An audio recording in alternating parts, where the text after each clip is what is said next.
So guys, in here I have the Sanwa MG1000 digital insulation tester. And normally this insulation tester have their own calibration certificate. As you can read here, I have Sanwa Calibration Assurance, Sanwa Electric Instrument Company Ltd.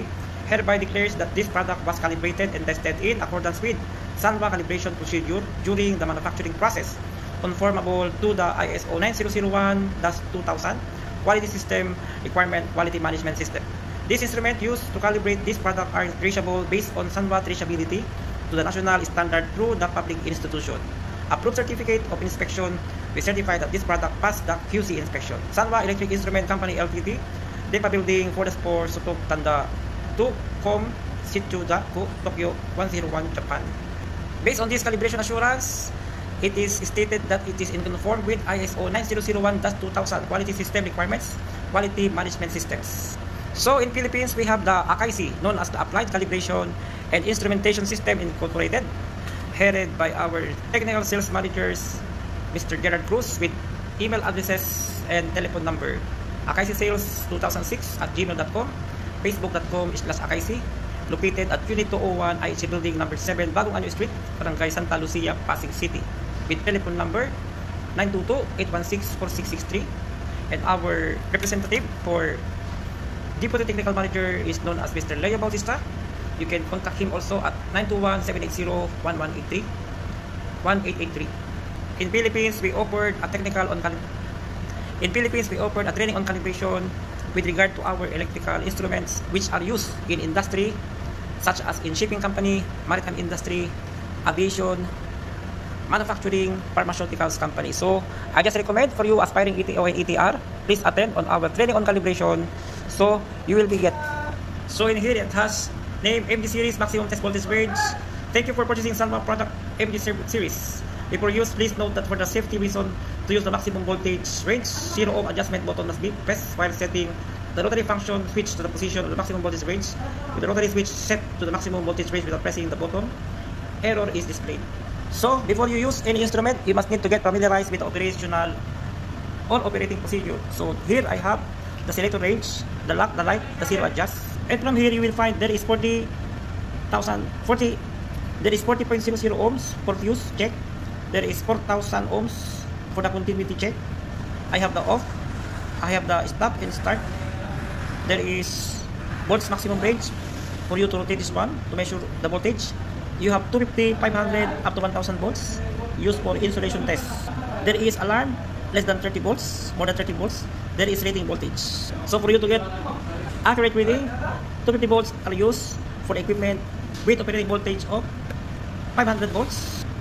When the instrument use equipment operating voltage of 110 volts, 500 volts is used for the instrument use which is operated in 250 volts, and the 1000 volts are for the instrument use for the equipment or motors 400 volts. So as you notice here, if the voltage of the equipment that you are using and you are going to test, its operating voltage is always 2 times higher to get better and accurate reading. So normally the motors on ship, we are using 450 volts, so 450 multiplied by 2, we have a 1000 volts. So it is better for us to use 500 to 1000 volts while doing insulation tests on our onboard ship motors. So before using this one, you must need to check this one. There is alarm less than 50 volts rating voltage, and just put here 250, 500 and 1000. Okay, you see there is error because I not just press this one. So to get a better result here, just press here, okay, and then just press this one while doing a changing of the selector. So I just repeat the process. I just select this one from off, 500 volt measuring, 250, 500 to 1000 without pressing this one. You will have an error reading. So look, okay, 500 measurement for the voltage, 250, 500 up to 1000. So this gives error. So for you to eliminate this one, you must need to press this one. Okay, press 500, okay, then 250, 500 and 1000. As you will notice here, when this is removed, we've got a proper reading on it.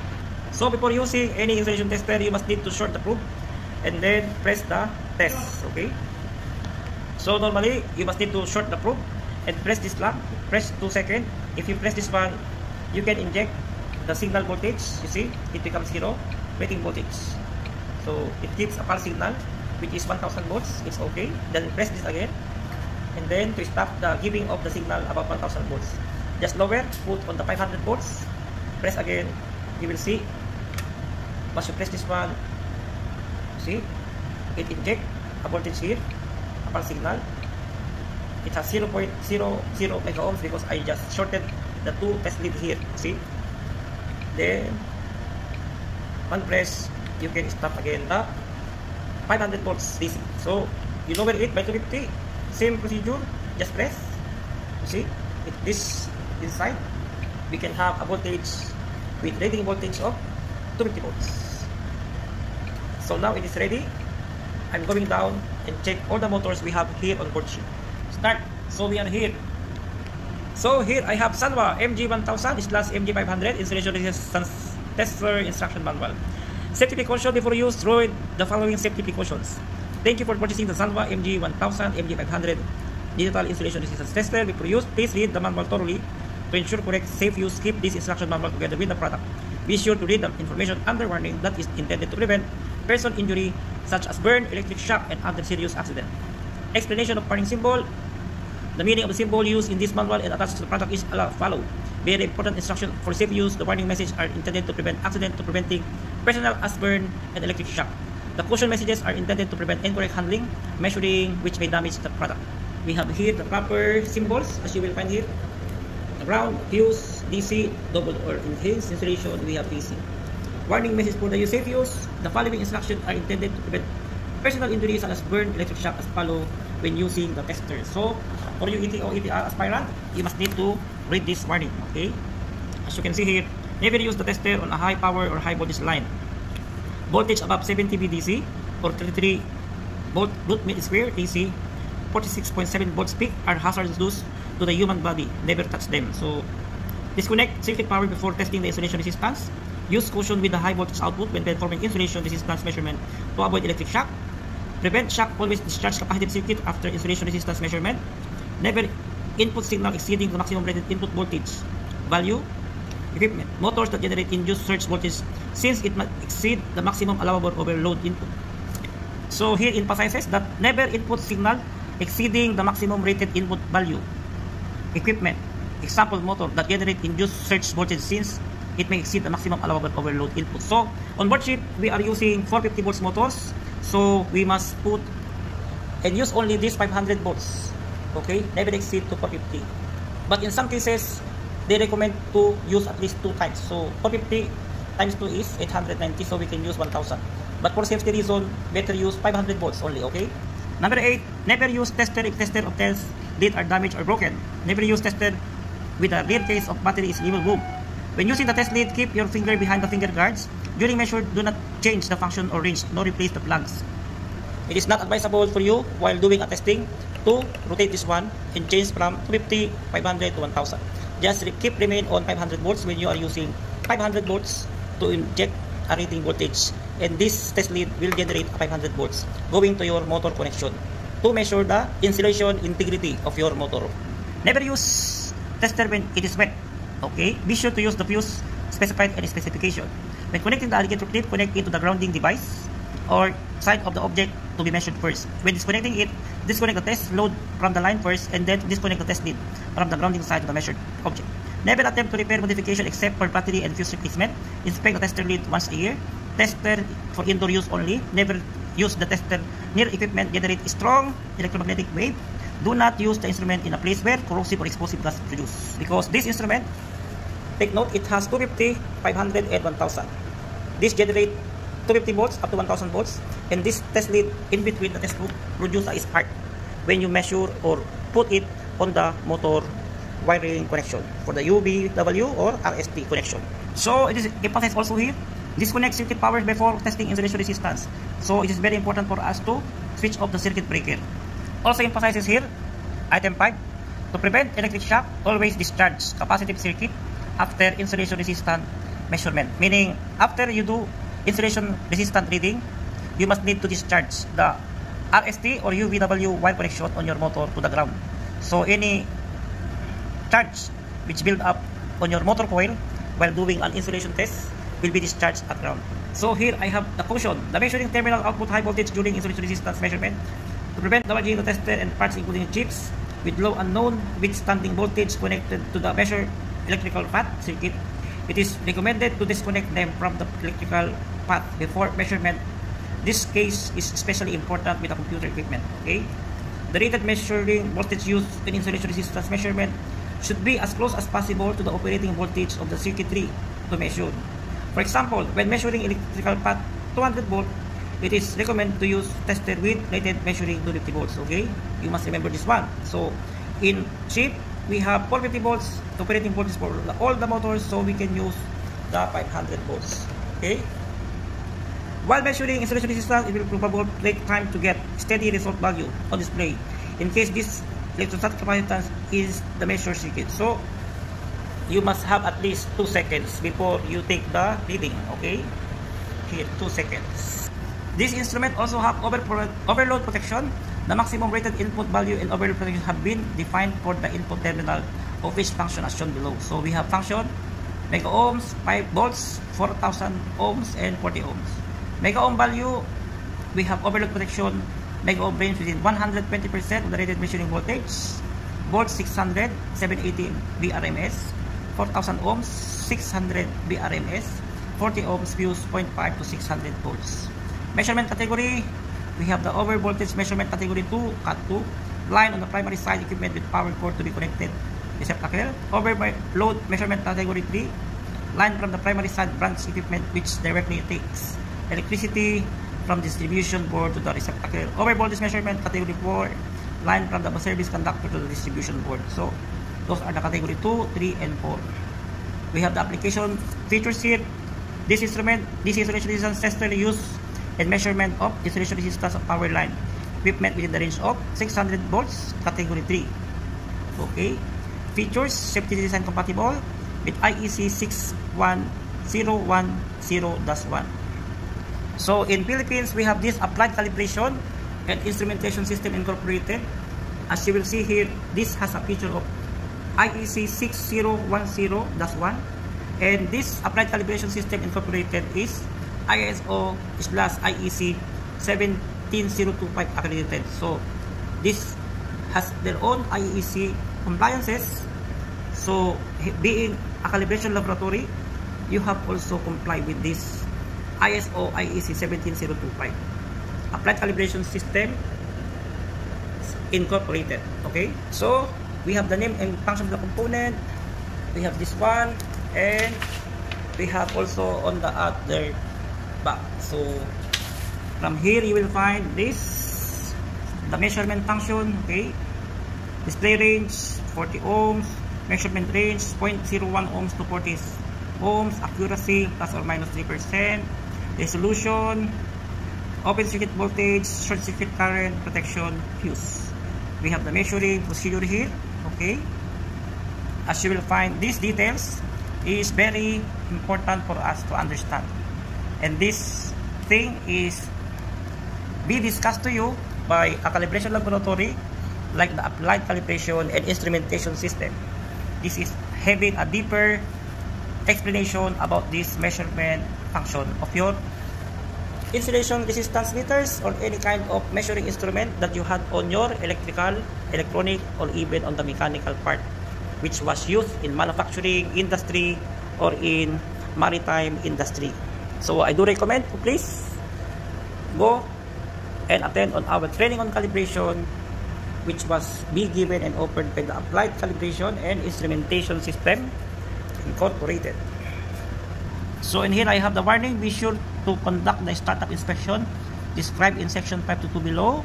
Before measurement, disconnect power supply from the circuit. Okay. After measurement, be sure to discharge the high voltage charge in the measured object. During measurement, keep your finger behind the finger guards. Lead do not touch. Okay, so I will use gloves on it. After measurement, be sure to turn the power function switch to off position. Okay. Caution when selecting. Okay, this one. Okay. When object measured is grounded, usually the alligator clip is connected to the ground earth and the test lead to the measured circuit line. Okay. Prevent measurement error. Test lead connected to the line terminal from touching the ground. Insulation resistance varied greatly depending on the temperature, humidity, as well as on the output voltage of test voltage. In general, higher temperature, humidity, and or output voltage mean lower insulation. So this is specified here. The insulation resistance varied greatly depending on the temperature and humidity, as well on the output voltage. Okay? In general, higher the temperature, higher the humidity, higher the output voltage, you will measure lower insulation values. So it is very important for us while doing a bigger insulation test, specify what voltage that you are using, 250, 500, or 1000, because this will affect your insulation resistance being displayed by this panel. Aside from use voltage to do insulation test, just also we need to consider the temperature and humidity. So it is very important to have this thermohygrometer. This thermohygrometer normally be seen and be available here at Applied Calibration and Instrumentation System Incorporated in Philippines. So that's all, guys. We will proceed down. I will take photos of it and I will attach on my videos. This is the wiring diagram. I have the motor, the relay, the circuit breaker, the fuses, the transformer, the coil of the magnetic contactors for the workshop exhaust fan. Also, the AC plant room fan, steering gear room fan, the purifier room exhaust fan. All of them have similar wiring diagram made by Sair Nico.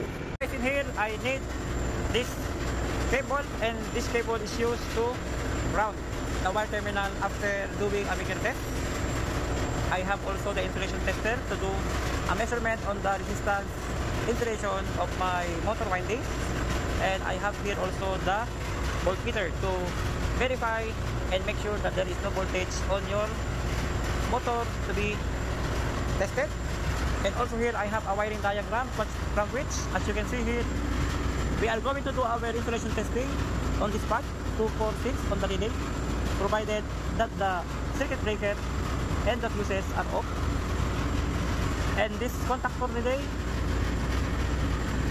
with number 166.41 is here, 166.41, and I'm going to test the cable with color red, white, and blue. Okay, this is the fuses going to my transformer, and this is the circuit breaker which supplies the upper part. So before you can proceed, you must switch off the circuit breaker. Okay, remove this one, use it. And here is the list of my motors to be checked and perform an insulation test known as vigor testing, from which include alternators, shaft generator, emergency generator, cooling water pump, gearbox, pendulum fan, fire pump motors, main cooling waters, etc. So I'm going to proceed first on the workshop exhaust fan motor, this one. So today is January 10, so I put here 10/01/2025. So I will take the temperature. Now I have 52.4 for red. For the blue I have 50.7, and for the blue I have 52.0. So it's very important for us to consider the temperature and also the humidity. As you can see, this is the circuit breaker, fuse, contactor, transformer, the switches. For my workshop exhaust fan belongs the group starter number 110. So before doing insulation test, you must need to make sure that there is no presence of voltage. So I measure the voltage here, no voltage. So everything has no voltage here. Okay. Also here, no voltage, and also here. Okay. No voltage here. Make sure that all fuse are off, remove. Circuit breaker are switched off. Okay. Now I just connected this earth cable on the metal ground. This is the metal ground. Okay.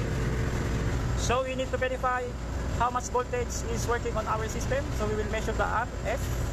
I have 450 volts. See, on RS, RT I have 456 volts, 453. SP, I have here 453 volts. So, since I have system voltage working at 453, ilagay mo sa 500 volts. 500. Yan, 500. Yan, okay na, 500 volts. Ayan. Sa red. Red, sige, press. 1, 2. Din. Yun, touch ko muna dito. Yan. Pag nakatouch. Sige, press mo. 2 seconds.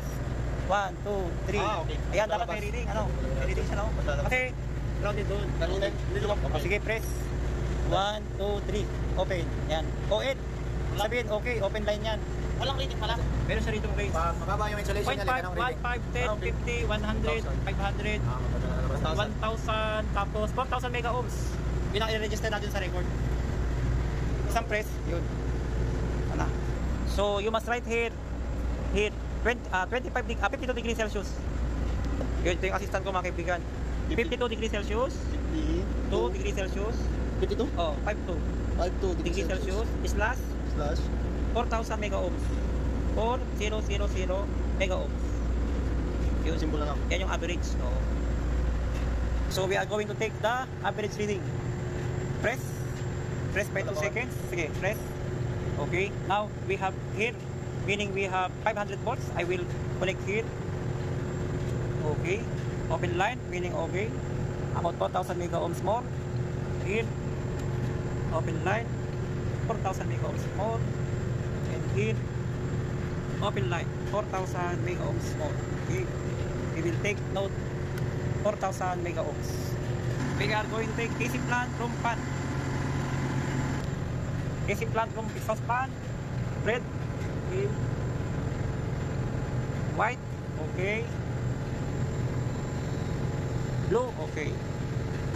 Steering room fan. Here I have more than 4,000 mega ohms for red. Here I have more than 4,000 mega ohms, as you can see here. You know my arrow. And here also 4,000 mega ohms, meaning we have a very good insulation values. OL for more than 400, 4,000, more than 4,000, more than 4,000. Yun. Press. Okay, lock. Nawala na yung kanyang voltage. Press. Okay na yan. Tatanggalin ko na itong grounding wire. Yun. To do after insulation test, this cable must need to touch on the ground. Okay. This must be properly touched like this. And all individual wiring must be discharged. 1, 2, 3. Okay. So every time you make bigger test, you must discharge individual wire like this. So all the charge being received by your motor coil will be discharged to the ground. Okay. See? I remove the lights so you will see here there is some spark coming in. So I will take the temperature here 43.6. This temperature belongs to purifier from exhaust fan. Since on the list I don't have the purifier exhaust fan, we will write there. Purifier exhaust fan, temperature 43 degrees Celsius, slash 4,000 mega ohms more, slash 10/01/2025, the date from which the insulation test was made. I will take steering room fan here. So in here the wire I measured have 40.2, 40.3, okay. Ilan? 40.3 degrees Celsius, 40.3. degrees Celsius slash 4,000 mega ohms. Tapos yan, up, yan. More 4,000 mega ohms. Yan, more. Tapos pecha today is 10/01/2025. So bilugan mo na lang. Yan, okay na yan. AC plant room fan 39.2, 40.2, 39.6, 39.6. So we completed the installation test on this panel. Number 10 group panel with workshop fan, AC plant room fan, steering room fan, purifier exhaust fan, and power supply socket here. So we can switch on all the fuses because we already discharged all the motor wire from the contactor going to the motor. Then we can on the breaker. Breaker 1, breaker 2, breaker 3, and breaker 4. So we'll proceed on another starter panel. Group starter panel. Number 1 group starter panel. Number 1 main cooling seawater pump. Oh, nakaman mo siya ngayon, no? Circuit breaker, magnetic contactor, relays and fuses. Off, power. Okay. 35 degrees Celsius, temperature 36.9. Okay. Yun, set this by 5,100. Ayun. So ngayon mga kaibigan, ipipress na yan. Press papa. Habang i-adjust niya to, 500. i-change mo siya from 0 to 1,000. 0. Ayan, bitawan mo. Bitawan. O diba? Good result. Tama yung rating. Ibalik mo sa 0. Press. Lagay mo sa off. Press pa. Sige. Hindi na mag-press. Lagay mo sa off. Ayan. Sige pa. 0 pa. Off. Off. Bitawan mo yan. Ayaw. Ikutin mo ngayon yan. From 0 to 1,000. Press na naman. Hindi. Wag mo ipipress. Pakita mo yung difference. Dito. Okay. Okay. Hanggang 1,000. Ayun. Error. Ano nakita mo? Error. Error. Pag ako Ilagay mo sa 0 uli. Para makako. O sige. Lagay mo sa, press mo yan, 0 adjust, then bago ka mag-change ng selection. Ilan? Ilagay mo sa 1,000. Yan. Yan mga guys ang tamang pag-select. 1,000 volts gamitin natin kasi ang operating voltage natin ay 450 volts. 50 times 2. Yun, times 2 natin. Times 2 2 times, lagi. Times 2 pa. Yan ang ginagawa sa mga motor, okay? Times 2 is 30. Kapag gusto mo nang magka-bigger, i-press mo to 2 seconds. 1, Pag binitawan mo yan, 1,002. okay, may power ka na yan. Online.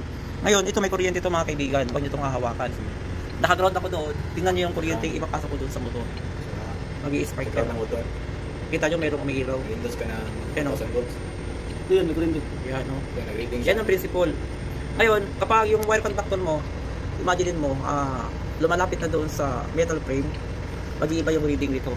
Yan o. Yan kaibigan o. Kita mo na. Ayan kaibigan. Yan o, na mo. The more na lumalapit ka doon sa ano, doon sa metal. Lalapit tayo, lalapit. Ayan na. Kakaroon ka ng reading. Yan o. Kaya tayo gumagawa ng insulation resistance. Ilan yan? Ilan yung nababasa mo? Wala pa rin nagiging ulit. 590, 6, 3,000. o, diba? Yun, o. Sa pag-meter test, 2 seconds mo i-press yan. Tapos, pag na-press mo yan, yan na under, diba? Kasi, nag-exceed na tayo doon sa kanyang time. Zero natin para ma-reset. 0 off. Off no? Off natin. Oo. Tapos, sige, i-press Start mo. naman. Press mo yung adjust. Is 1,000. Oo. Ipalagay mo sa 1,000. Bitaw. O, ayan na. Pasimulan na tayo. Sa pag-meter test, dapat mag-i-stabilize ka ng, yan, naka-off dapat yan. Tapos, iano mo to. Ilagay natin sa line 1. Yun o. Aantayin mo yung magre-reading siya. Yan. Pero wala. Okay, na-press mo na, no? Pag-reading yan, itouch mo lang sa kabilang wire, line 1. Tapos, i-videohan mo yan, syempre, para may record ka. Yun, 128. Hanggang sa mag-stabilize. Sa ngayon, nag-stabilize ka agad. No? Sa reading niyan, ano siya, 4,000 mega ohms siya. Isa pa. Yun. Point lang siya. Point pa. Oo. Hindi na siya gumalaw. Okay? Yung motor na to, okay siya. Nasa ano siya? Ayun siya, nasa 4,000 mega ohms siya dito. Ganun pala. Ito mayroong reading. 0.1, 0.5, 1, 5, 10, 50, 100, 500, 1,000, 4,000. Nabagsak pala yung Kapag naka-OL yan, ibig sabihin, more down Okay. 4,000 mega ohms ka. Maganda yung ano niya, installation. Ulitin ko Ayun. Hindi sila napansin, nagumalaw din yung graph na yun, ano? Yun. Ito. Sige na yun, naman na yung pinamantayan namin. Yun. Ito. Wala. Subukan natin itong isa. Maandar ba to? Anong motor to? Wala yan. Ito, ipapara natin itong gearbox. Wala. Tapos, sukatan ko dito, tingnan mo Hindi na gana ba? Ayun. Yun! Gumalaw din Yan yung 800, 934. Gumalaw din yung Aantayin mo hanggang sa mag-stabilize. Yan ang i-reading natin. 1949, 1988, 2100, 2150, and 23, 24. Yan yung kanyang reading. Nakikita nyo doon. No? Kung saan siya nag-stabilize, doon natin siya babasahan. 2,000 na yun, 2,000. May gano'n pa yung pag ano? So dapat 2630 mega ohms. Meron mang unit to? 2630 mega ohms yan. So dapat abot siya ng ano 5 Yan o. para mag-5. Okay na, more than 6 seconds na tayo. Diyan na tayo mag-i-stop. 6 seconds. Kabila naman, yan o. Sa kabila naman, ano 981. 981 kagad yung nabasa niya. May battery ba? Pwede na yun. Nag-stabilize na siya sa 981. Doon, 2350. 1,000. Yan, nag-stabilize siya. 1,000 yun. Yan pala mga 26. Sa pag... Yung ano nga sir, yung sa boiler tip, no? Ulit na... Oh, 6 seconds, pwede na to. 2930. 2930. Kaya na ikip yung 2,000 volts. Pag-start pa, i-start lang, diba yung... Pagtapos na kayo mag-migit, Litron. i-off nyo na to. 2,000 volts. Press nyo to. Saan yung pang-air oil yun? Kaunti-kisay lang yun. Yan. Yan guys, pagtapos ng bigger testing, dapat i-discharge nyo, pagkabitan nyo ng kable. Nakakabit sa ground. Ayun oh. Kita mo may spark. Kita mo may spark hindi. Yan na, ilalapit ko na. Ilalapit ko na, ayun na. Ayan na. Ayan na. Dapat for side. Ayun, nakita yung spark. Spark siya. Ito, may spark. Hindi dapat natandaan natin. Yan tatlo. Sa ground para ma-release. Oo. Yan tatlo. Yung tatlo. Yun. Di ba nakagawa na yan kanina? Tamang kabila naman. Yun. Oh. Kilit natin doon. Yun, lakas. Lakas. Lakas ang tama. Yun. Ito gagawin niya mga electrician na. Kasi mga nagmimigat na electrician. Pump number 1. Ay, wala ka kasing signature. Yun. Ito yung aking... iti-test mga kaibigan. So, siguraduhin natin walang voltahe. Okay, Yun. kaibigan. Kung ito yung main contactor ng motor, syempre dito, ay makukuha kayo dito na 450 volts. Ayan o. Natin i-test mo pa lang. 455 volts. Ayan o. 452. Sigurado sa baba, walang voltahe dyan. Kasi naka-off yung contactor. Ayun o. Kita nyo dito? Yan. This is the contactor. So since this motor is operated at 450 volts, you see, we are going to choose to test the meager value from line to the ground by selecting this into 1000 mega at 1000 volts. But first we need to switch off this one. Okay, off. So set natin ito ng 1000. Dapat nakapress to. Pakipindot mo to kaibigan. Press. Ako naman ang mag-iikot. Press mo ha. Press na press. Press talaga. Press na press. Yan. Kasi pag di mo yan pinress, Hindi makikita. mag-error dito. Bitaw. Okay. Tapos press mo to ng 2 seconds. 1, 2, 3. Bitaw. Yun na. Meron na. Susukat na tayo mga kaibigan. Meron tayo 1000 volts. Of the motor having 450 volts. Operating voltage. Kalimutan, lagi nakasip. Yan. Safety gear. 32. Okay. Last reading 32.5. 2030. Okay. Line 3.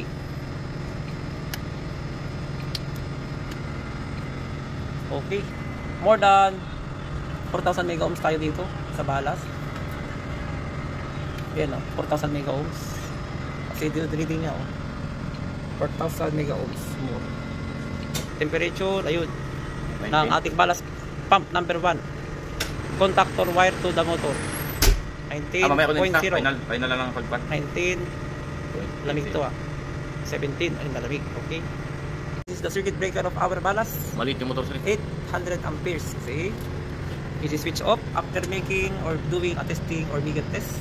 Taking insulation, you must need to discharge the cable. As you can see there is spark. See? And other side. Also in the third line we have some spark. See? Before you must switch it on the breaker. Okay. Number 1, LT cooling pump. Yun. You press this 2 seconds. Okay, now have voltage. Off this first.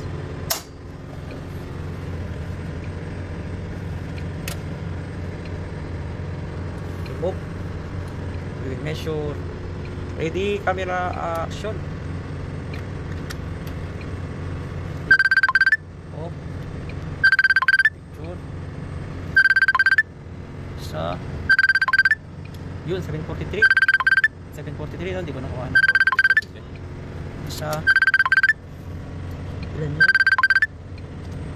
yun? Yun, OL. Okay na yan. Kayo na niya umulit.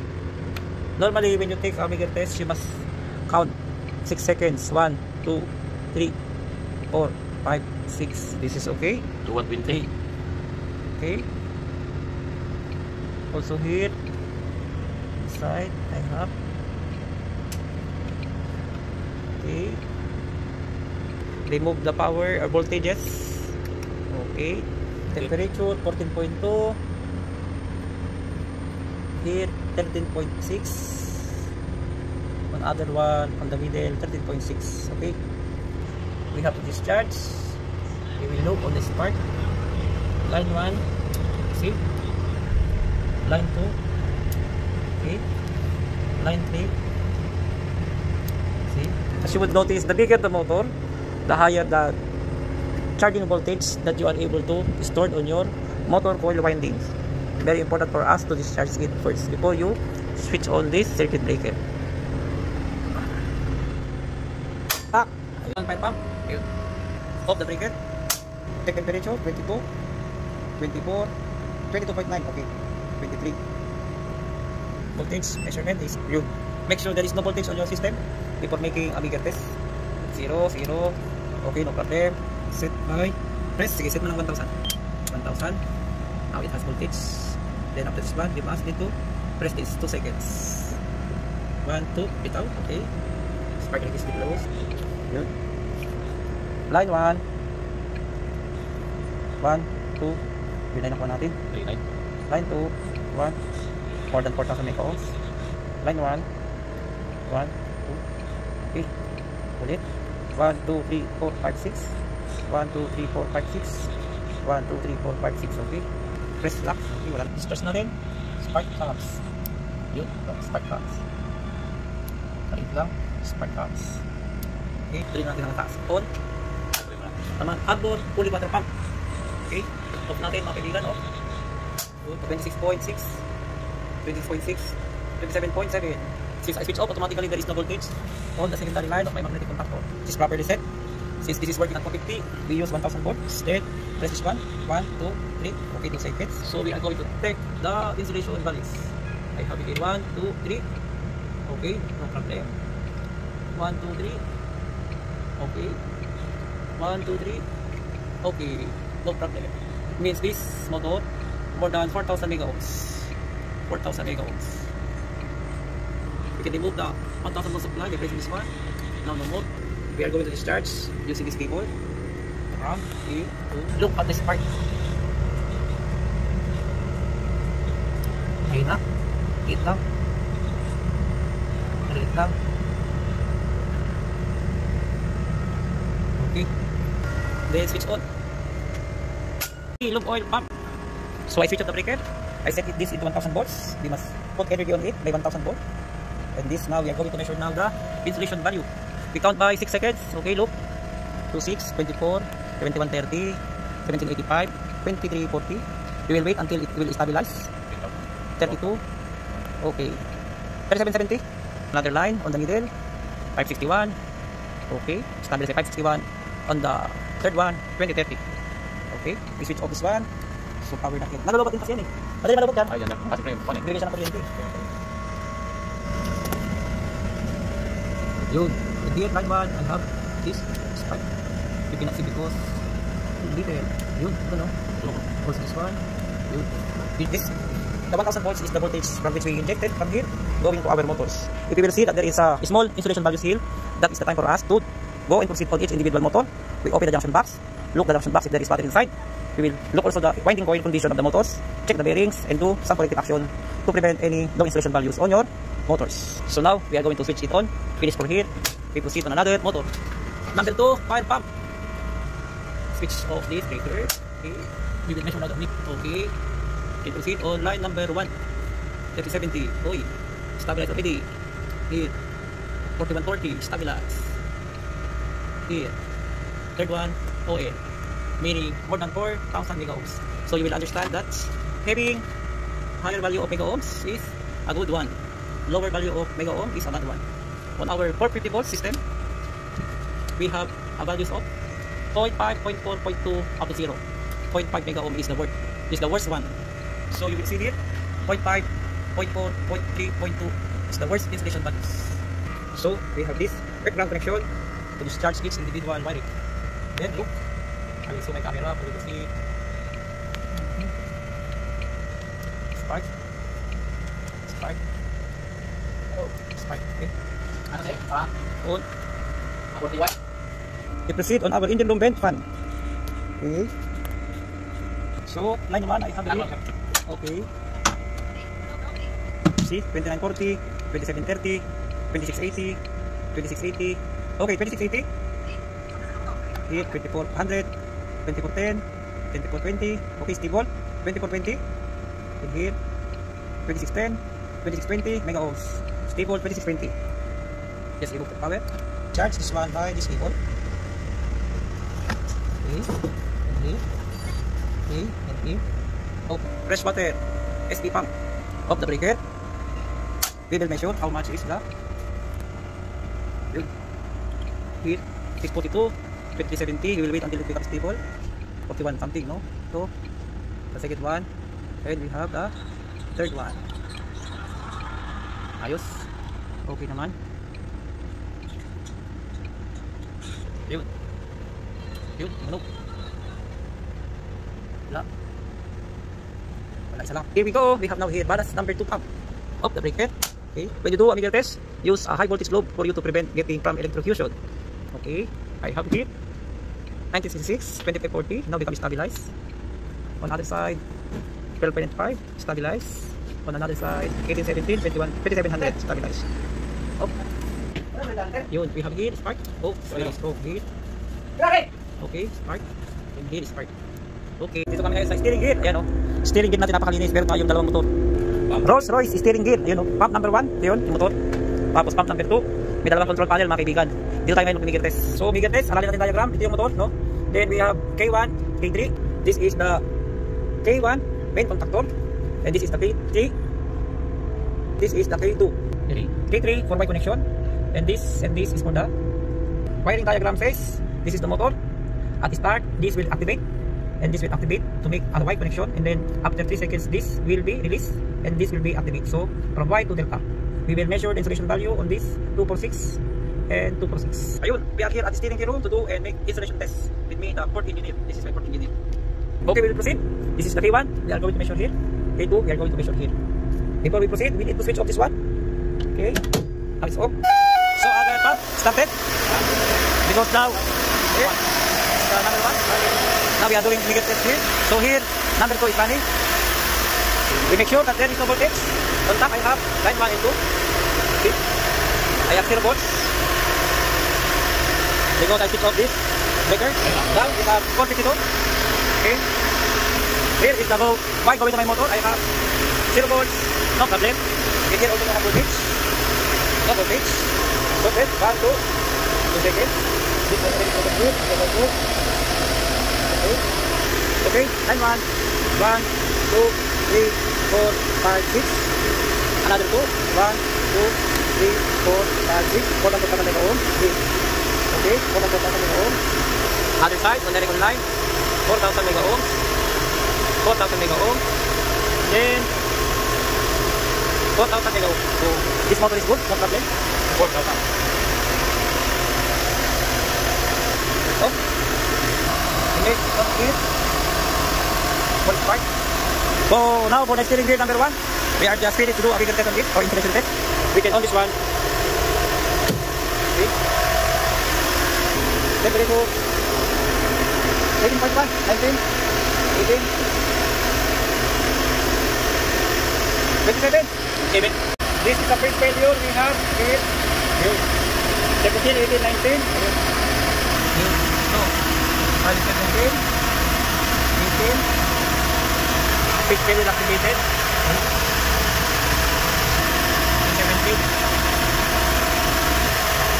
You take it. So,